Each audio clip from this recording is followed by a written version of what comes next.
Hai semuanya. Kembali lagi di video pembahasan soal-soal psikologi SPPI. Wah, nggak kerasa nih, udah sampai part 8. Buat teman-teman yang belum tonton part sebelumnya, tonton dulu ya, semua videonya ada di channel Aptaskol. Jadi jangan lupa di-subscribe dulu dong. Oke, para pejuang SPPI, kita masuk ke soal yang pertama. Di sini aku punya soal deret nih, tapi biar lebih gampang aku tulis ulang dulu ya. Ada 5, 10, 7, 8, 11, 4, 19, negatif 2, dan ada 2 suku yang kosong nih. Terus teman-teman, polanya di soal deret ini kita akan menggunakan pola larik nih. Dari 5 ke 7, 7 ke 11, 11 ke 19, 19 ke suku berikutnya. Nah, 5 ke 7 ini teman-teman dia dijumlahkan kan ya, tambah 2. 7 ke 11 tambah 4, 11 ke 19 ditambah 8. Otomatis teman-teman lihat nih, setiap polanya dia akan dikali 2 terus kan ya. Kali 2, kali 2, otomatis ke sini juga kali 2. Jadi akan ditambah 16. 19 ditambah 16, jawabannya berarti 35. Lanjut yuk, pola yang lain. 10 ke 8 ini dikurangi 2. 8 ke 4 ini dikurangi 4. 4 ke negatif 2 ini dikurangi 6. Oh, ternyata setiap polanya dia akan dikurangi 2, dikurangi 2. Otomatis yang ini ke belakang juga akan dikurangi 2 nih. Jadi, negatif 2 akan dikurangi dengan negatif 8. Hasilnya adalah negatif 10. Oleh karena itu, jawaban yang tepat ada pada opsi yang D. Wah, ternyata ini bentuknya deret bertingkat ya.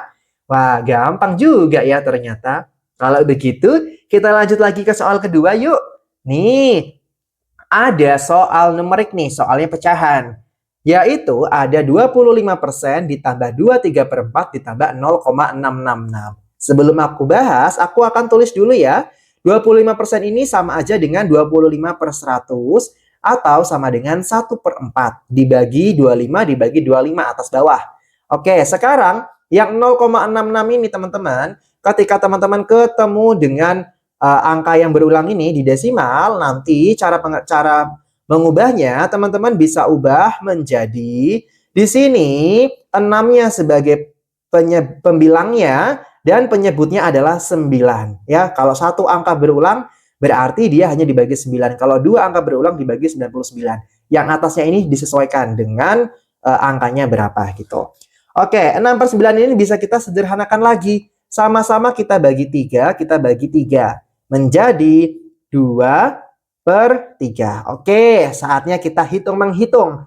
Ada 1/4 ditambah dengan 4 dikali 2, 8, tambah 3, 11/4. Ditambah dengan 2/3. Nah, teman-teman, di depan ini ada yang bisa dijumlahkan terlebih dahulu kan ya. Penyebutnya sama-sama 4. Ini sama dengan 12/4 ditambah 2/3. 12/4 itu sama aja dengan 3 ditambah 2/3. Kalau teman-teman ketemu bentuk pecahan yang seperti ini, bilangan bulat ditambah pecahan, cara mengerjakannya gampang banget. Tinggal tulis bilangan bulatnya, langsung tulis pecahannya. Artinya jawabannya adalah 32/3 atau opsi A. Wah, ternyata gampang ya soal pecahan kalau kita tahu konsep mengerjakannya ataupun cara mengoperasikannya.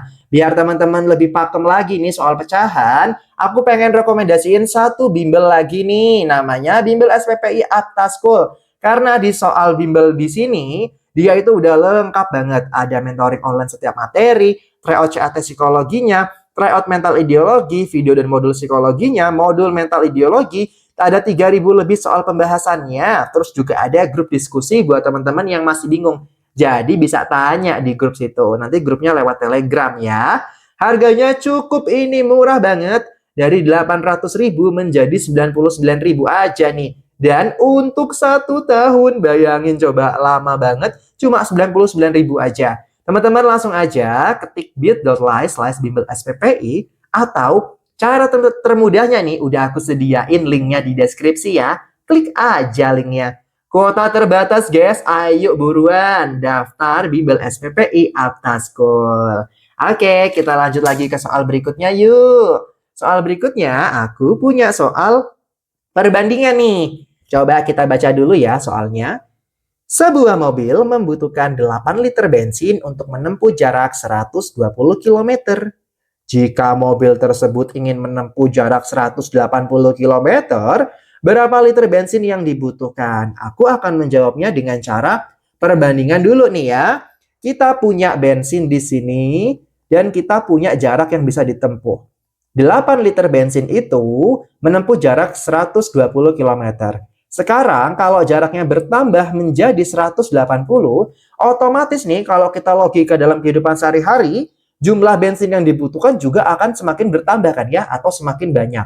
Nah, teman-teman, kalau dua-duanya ini meningkat atau dua-duanya sama-sama menurun, kita masuk ke perbandingan senilai karena perbandingannya sama tuh ya.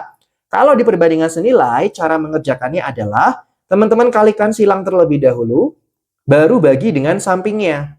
Artinya ini X sama dengan 180 dikali 8 dibagi 120. Yuk kita sederhanakan yuk. Sama-sama aku bagi dengan 60 ketemu 3 dibagi 60. 120 dibagi 60 ketemu 2. Terus aku bagi 8 dengan 2 ketemunya 4.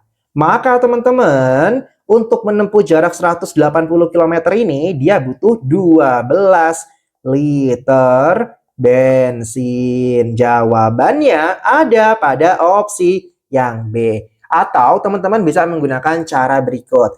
Jadi teman-teman, coba deh, karena 8 liter itu bisa menempuh jarak 120 km nih. Berarti per 4 liternya itu bisa menempuh jarak 60 km kan ya. Sekarang kalau jaraknya jadi 180 km, yang mana ini adalah 3 kali lipatnya, otomatis bensin yang diperlukan juga harus 3 kali lipatnya karena perbandingan senilai.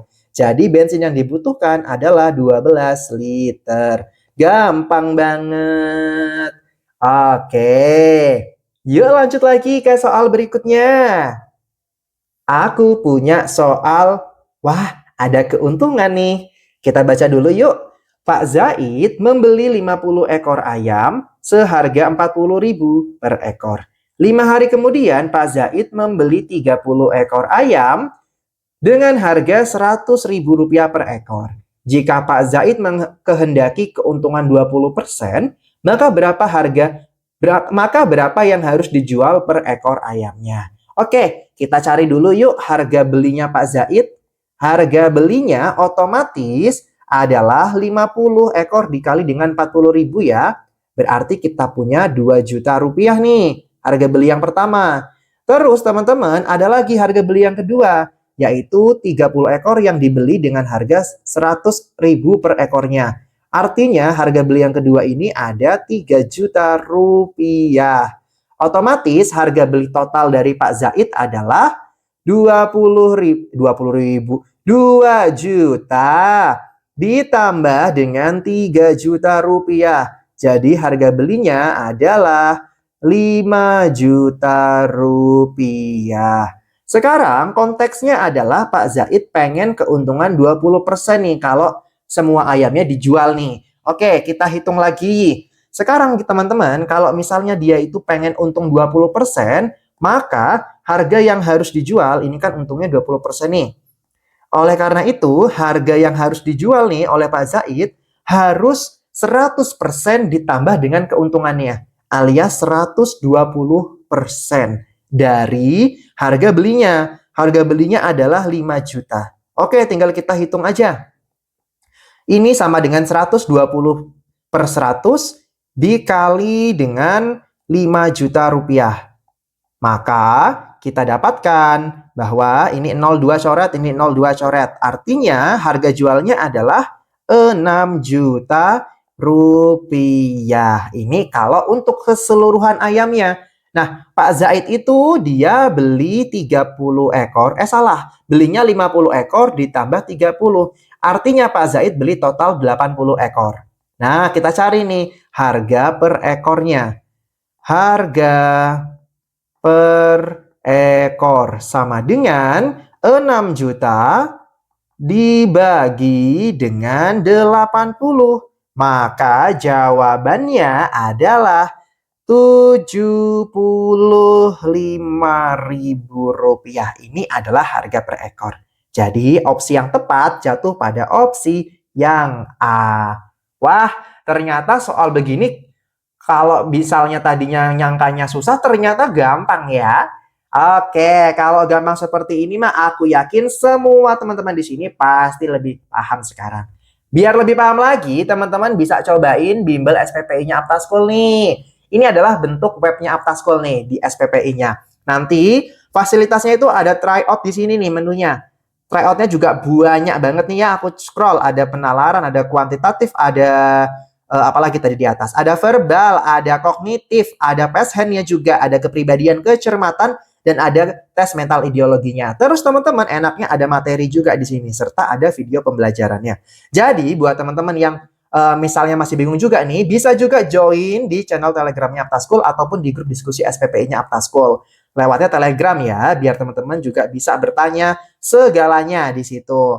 Nah, ini teman-teman langganannya cukup 99.000 aja, dia akan aktif selama 1 tahun. Nih, akun aku aja masih aktif sampai 363 hari lagi. Wah, lama banget ya di Aptaschool. Langganannya murah, aktifnya super lama, worth it banget ternyata. Aku lanjut yuk ke soal berikutnya. Aku punya soal kecepatan. Kita bagi dulu yuk. Kita baca dulu yuk. Aan akan berkendara dari rumahnya menuju ke Dieng. Ia berencana berangkat pada pukul 6.30 dengan kecepatan 40 km per jam. Dengan kecepatan seperti itu, ia butuh waktu 6 jam untuk sampai di Dieng. Nah sekarang kalau Aan itu mengganti kecepatannya menjadi 60 km per jam, maka ia akan sampai di Dieng pada pukul berapa? Nah, soal begini teman-teman, kalau teman-teman kerjakan pakai rumus JKW itu kemungkinan akan lama. Kita akan menggunakan konsep perbandingan nih. Dengan kecepatan 40 km per jam, Aan itu akan sampai dalam waktu 6 jam. Sekarang kalau kecepatannya ditingkatkan menjadi 60 km per jam. Kita logika dulu ya. Sekarang kalau kecepatannya bertambah, otomatis si Aan ini kan akan semakin cepat sampai. Kalau semakin cepat sampai, artinya waktunya semakin berkurang. Nah, kalau satunya nambah, satunya ngurang, kita masuk ke perbandingan berbalik nilai. Di PBN, kalikan aja lurus dulu, baru kita bagi bawahnya. Otomatis kalau mau nyari si X ini, bisa kita kerjakan dengan 40 dikali 6 dibagi dengan 60 nih. Baru kita sederhanakan lagi. Sama-sama dibagi 6, sini ketemu 1, sini ketemu 10.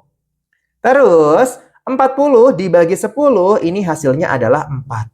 Maka waktu yang dibutuhkan Aan dengan kecepatan 60 km per jam, ini adalah 4 jam. Ini belum selesai ya teman-teman ya. Karena Aan itu berangkatnya pada pukul 6.30 nih ya. Berangkat 06.30. Waktu tempuhnya itu 4 jam. 04.00. Maka Aan akan sampai pada pukul, ini kita jumlahkan aja nih. Berarti sampainya pada pukul 10.30. Jawaban yang tepat ada di opsi A. Wah, gampang banget ya ternyata dengan menggunakan perbandingan berbalik nilai. Teman-teman pasti bisa, aku yakin. Oke teman-teman, sampai di sini dulu ya. Kita lanjut lagi di video-video selanjutnya. Sampai jumpa, bye-bye. Semangat, selamat belajar.